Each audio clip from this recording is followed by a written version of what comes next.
Amara was a poor girl who lived in a small dusty village on the outskirts of Lagos.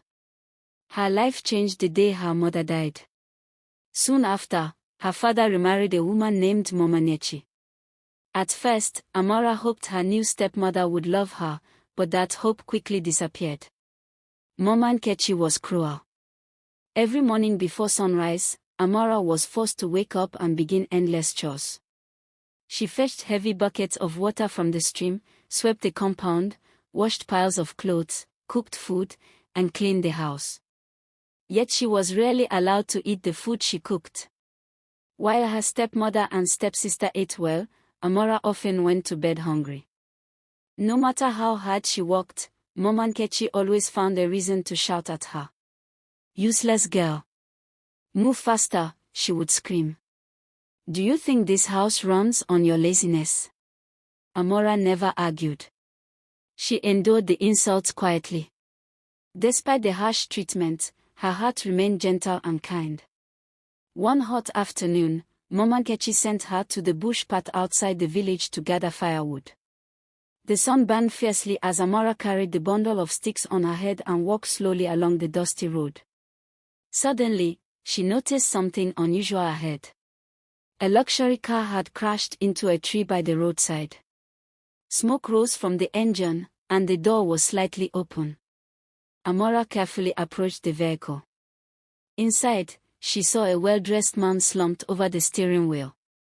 Blood ran down his forehead, and he was barely conscious. Fear filled her heart for a moment. She was only a poor village girl. Helping such a man could bring trouble. But when she saw how weak he looked, her kindness overcame her fear.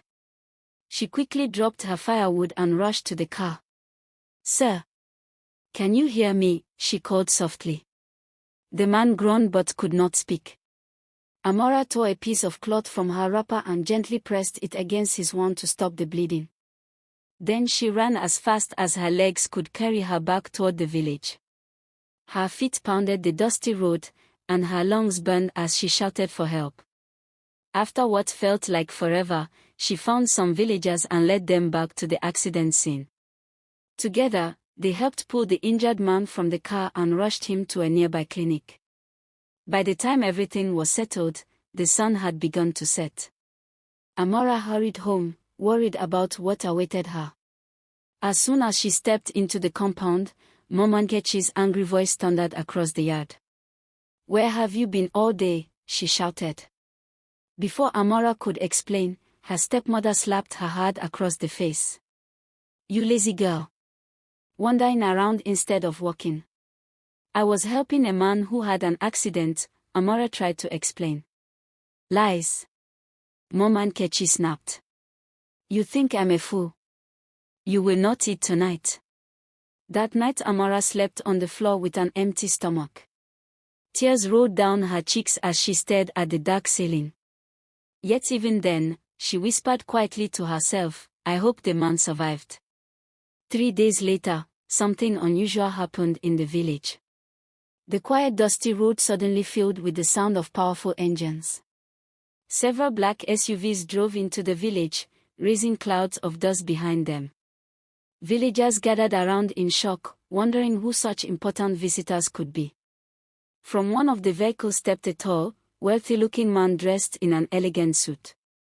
Security guards surrounded him as he looked around the village carefully. It was the same man Amara had rescued.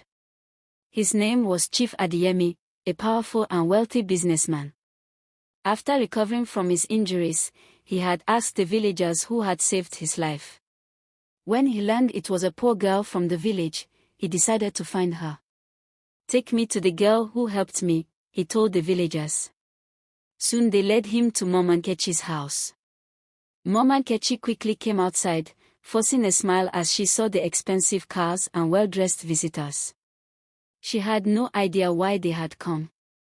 Chief Adeyemi looked around the compound until his eyes finally landed on Amara, who stood quietly near the doorway. He immediately recognized her.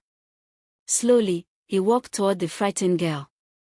Then, to everyone's shock, the wealthy man bowed his head respectfully to her. "You saved my life," he said warmly. The entire village gasped in disbelief.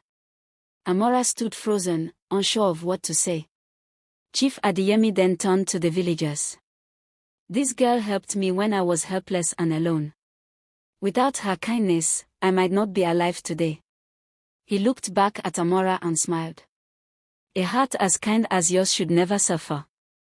Right there in front of everyone, he announced that he would take responsibility for her future. He promised to pay for her education in one of the best schools in the city. He also bought her father a new house and set up money for Amara's future. Mama Nkechi stood silently, unable to speak. Shame covered her face as the villagers watched. For the first time in her life, Amara felt something she had almost forgotten. Hope. The poor girl who had once slept hungry on the floor now had a future brighter than she had ever imagined.